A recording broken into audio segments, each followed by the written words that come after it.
words, but probably to congratulate President-elect Donald Trump. So that has happened in the last few moments. President-elect Donald Trump, if Hillary Clinton has conceded, that is dramatic. That is a dramatic development, Dana.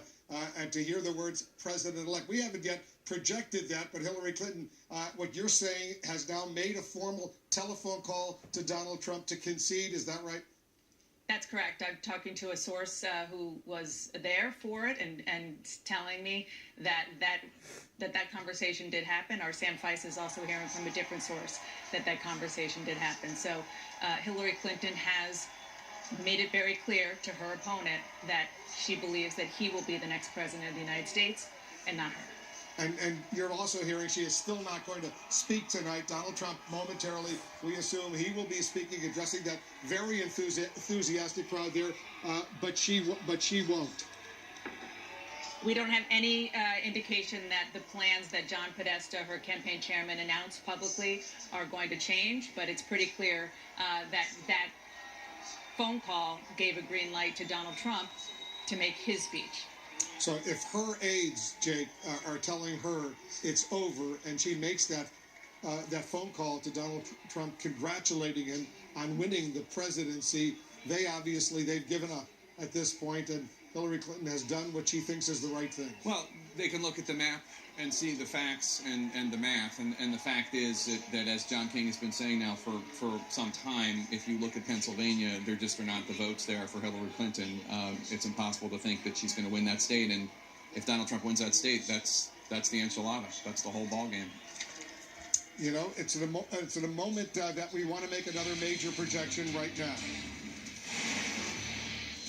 And CNN projects that Donald Trump will win the state of Arizona with its 11 electoral votes. Donald Trump wins Arizona. 68% of the vote is in. He's got a nearly 80,000 vote lead. Donald Trump will carry Arizona. So let's take a look at the electoral map right now. You see Donald Trump. He has 268 electoral votes. Needs 2 more to become president of the United States, president-elect of the United States. She has 215. Take a look at that. 268 electoral votes. 268 votes for Donald Trump. Jim Acosta, you're over there at Donald Trump headquarters of the New York Hilton Hotel in New York. They're pretty excited right now. Wolf, it certainly feels like a victory party now. They are just jubilant here at Trump campaign headquarters. I just talked to a Trump campaign official a few moments ago and asked whether or not Donald Trump will address what John Podesta said over at the Javits Center here in Midtown Manhattan earlier this evening. And this official said, no, Donald Trump will address the American people. So we are waiting for that to happen any moment now. We understand he's in the building. And from talking to a number of Trump campaign officials, they are all responding with basically the same reaction. They're just as shocked as everybody else. Now, you'll probably talk to some people high up in the inner circle who will say, oh, no, we knew this all along. But I've talked to a number of senior Trump campaign officials down to the advanced staffers that we see out on the campaign trail on an everyday basis. They are shocked. They themselves cannot believe the upset that we're all witnessing, which is obviously one of the most stunning political upsets in recent American history. You see Mike Pence, the vice presidential running mate, and his wife, they're walking in. I'm sure Donald Trump's family will be walking in, and then, of course, Donald Trump himself will be walking in. He's going to be addressing this very enthusiastic crowd over at the New York Hilton Hotel in Manhattan. Hillary Clinton has announced through John Podesta that she will not be speaking tonight, although we have now learned that Hillary Clinton did phone Donald Trump and congratulated him on what she said would be his victory. There's Mike Pence, the vice presidential running mate with his family. Very, very excited, very enthusiastic crowd over there. There's Mike Pence. Let's talk, let's get Sarah Murray. Sarah Murray, you're over there as well. This crowd, clearly, it's a very excited. Pence, well, hold on a second, because looks like Mike Pence is going to speak first. Presumably will introduce Donald Trump. Let's listen in to Mike Pence, the governor of Indiana, the vice presidential running mate.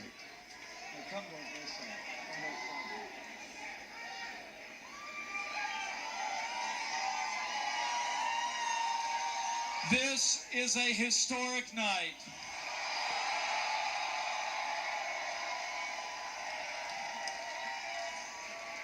The American people have spoken, and the American people have elected their new champion.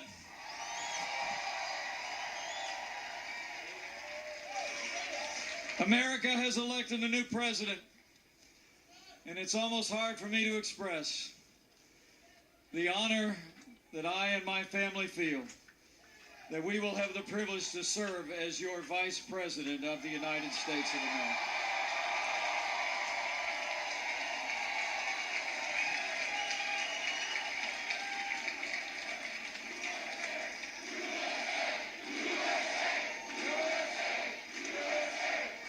I come to this moment deeply humbled, grateful to God for his amazing grace. Grateful to my family, my wonderful wife Karen, our son Michael and his fiancée Sarah, our daughter Audrey, far away, and our daughter Charlotte. I could not be here without them. And I'm deeply grateful to the American people for placing their confidence in this team and giving us this opportunity to serve. Donald Trump. Right now, a historic moment. We can now project the winner of the presidential race. CNN projects Donald Trump wins the presidency. The business tycoon and TV personality capping his improbable political journey with an astounding upset victory. Donald J. Trump will become the 45th president of the United States, defeating Hillary Clinton in a campaign unlike anything we've seen in our lifetime. Donald Trump wins the presidency of the United States. He is now going to be called President-elect Donald Trump. He's walking up right now. You see him right there. He's going to be speaking momentarily. He's got his wife there. History has been made. Jake, this is a moment a lot of people are going to remember. Well, the first time in the history of this country that somebody who has never held any job in government or the military being elected to the presidency. He is going to be moving from Fifth Avenue to Pennsylvania Avenue. I think it's a moment that a lot of people in his inner circle did not even think would ever happen, but it was a decisive win. There are still outstanding states that we haven't even called yet, but because his win was so overwhelming, we're calling it right now. He's there with his wife Melania, his son Barron. He's going up to the microphones. He's going to be having a victory speech. I assume he'll mention the phone call he received just a little while ago from Hillary Clinton, in which she conceded. She congratulated him on becoming president-elect of the United States. Dana, this is a moment few anticipated. Except if your name is Donald J. Trump, who said Brexit plus plus, and we'll analyze the results, but that looks like that's exactly what this is right now. So many things to look at and think about in what the new Trump-led world here in Washington is going to be like. A Donald Trump governing, a Donald Trump taking over the institutions that he called rigged so many times. And here he comes to the microphone. Donald Trump is going to speak.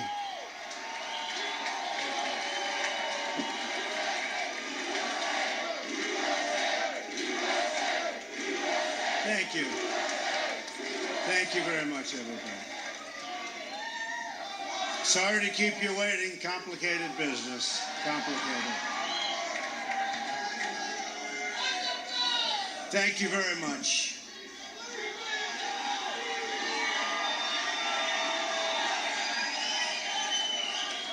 I've just received a call from Secretary Clinton.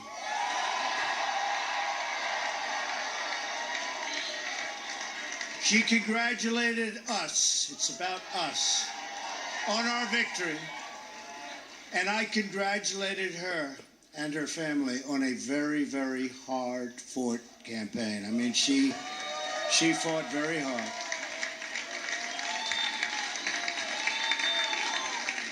Hillary has worked very long and very hard over a long period of time, and we owe her a major debt of gratitude for her service to our country. I mean that very sincerely. Now it's time for America to bind the wounds of division have to get together.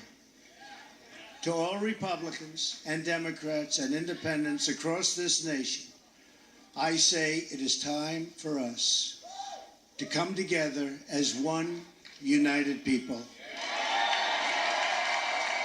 It's time.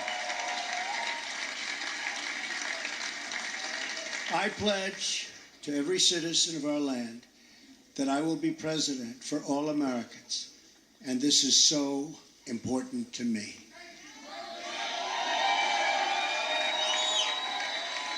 For those who have chosen not to support me in the past, of which there were a few people, I'm reaching out to you for your guidance and your help so that we can work together and unify our great country. As I've said from the beginning, ours was not a campaign, but rather an incredible and great movement made up of millions of hardworking men and women who love their country and want a better, brighter future for themselves and for their family. It's a movement comprised of Americans from all races, religions, backgrounds, and beliefs who want and expect our government to serve the people, and serve the people it will.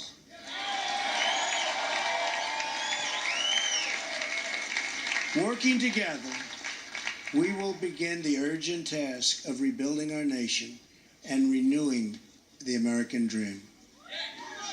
I've spent my entire life in business looking at the untapped potential in projects and in people all over the world. That is now what I want to do for our country. Tremendous potential. I've gotten to know our country so well. Tremendous potential. It's going to be a beautiful thing. Every single American will have the opportunity to realize his or her fullest potential. The forgotten men and women of our country will be forgotten no longer.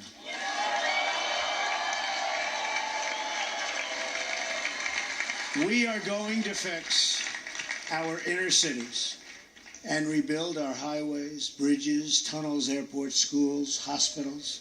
We're going to rebuild our infrastructure, which will become, by the way, second to none.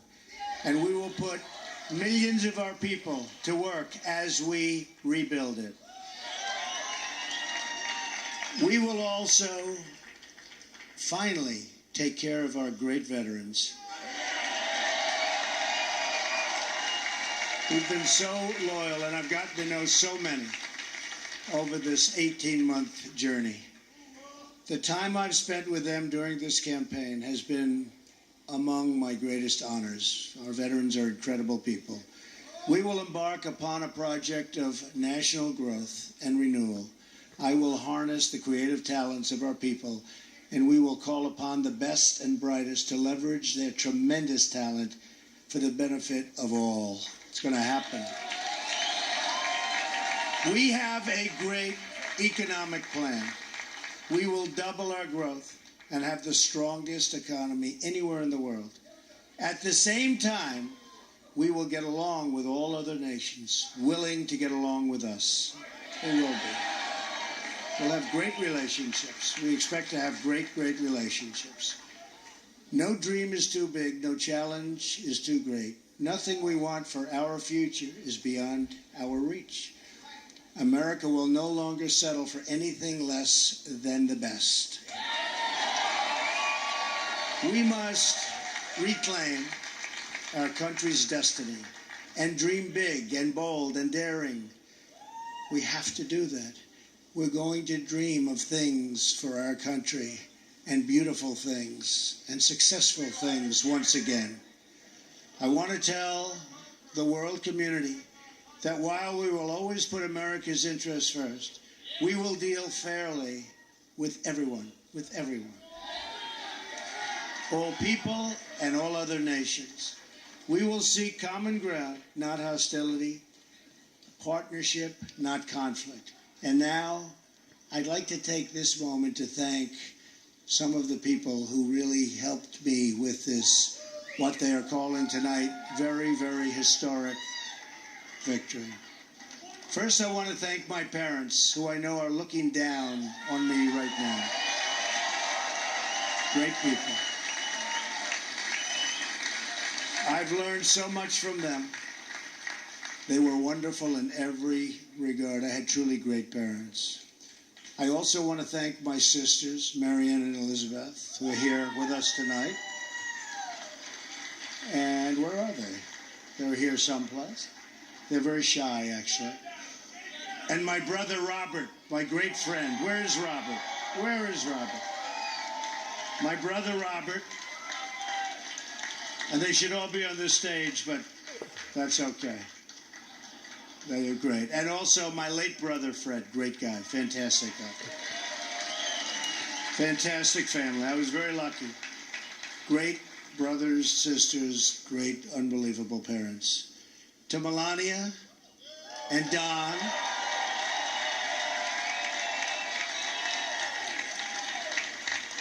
And Ivanka. And Eric. And Tiffany. And Baron. I love you and I thank you, and especially for putting up with all of those hours. This was tough. This was tough. This political stuff is nasty and it's tough. So I want to thank my family very much. Really fantastic. Thank you all. Thank you all. And Lara, unbelievable job. Unbelievable. Vanessa, thank you. Thank you very much. What a great group.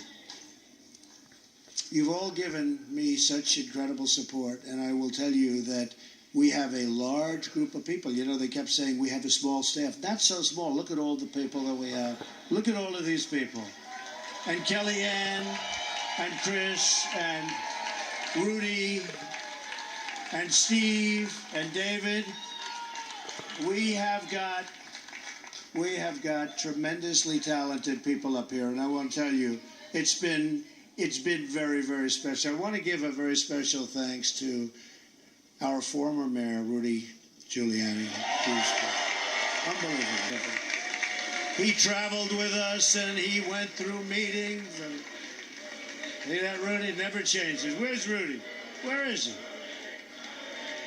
Rudy. Governor Chris Christie, folks, was unbelievable.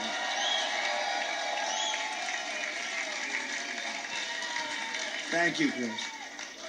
The first man, first senator, first major politician, and let me tell you, he is highly respected in Washington because he's as smart as you get. Senator Jeff Sessions. Where's Jeff?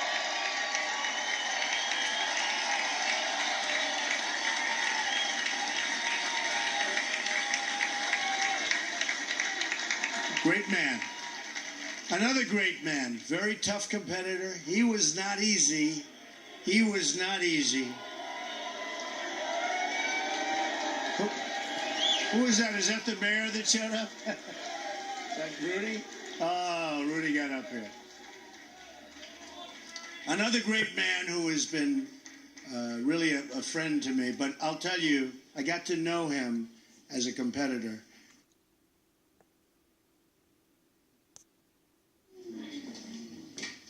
Dr. Ben Carson. Where's Ben? Where is Ben?